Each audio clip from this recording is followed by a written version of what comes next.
গরমের ছুটির শেষে রাজ্য জুড়ে স্কুল খুলতেই কার্যকর হলো মুখ্যমন্ত্রী শুভেন্দু অধিকারীর নয়া নির্দেশিকা।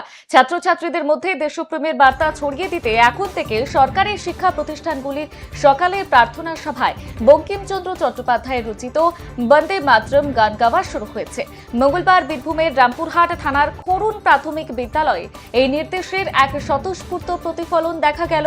এদিন সকালের প্রার্থনা সভায় শিক্ষক এবং খুদে পড়ুয়ারা একসঙ্গে হাত জোড় করে বন্দে মাতরম গানটি পরিবেশন করেন।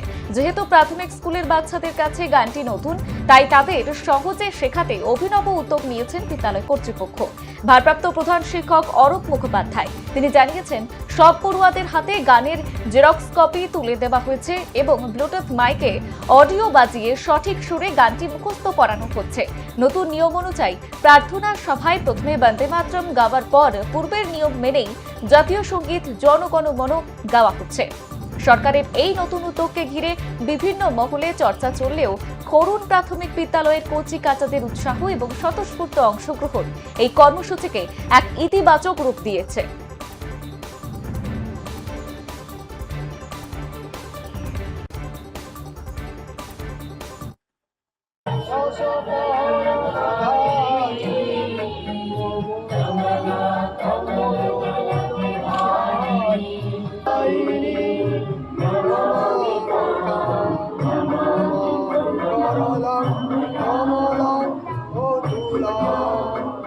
সরকারিভাবে আমাদের সামার ভ্যাকেশন চলছিল।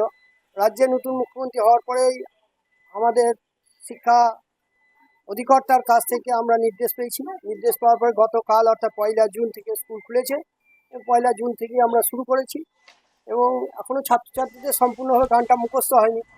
আমরা আমাদের এই রেকর্ডিংয়ের সাহায্যে গান ছেলেদেরকে শোনাচ্ছি এবং একটা প্রিন্ট আউট বের করে তাদের হাতে হাতে দিয়ে আমরা চেষ্টা চালিয়ে যাচ্ছি তাদেরকে করাবার জন্য এবং প্রতিদিনই করাচ্ছি।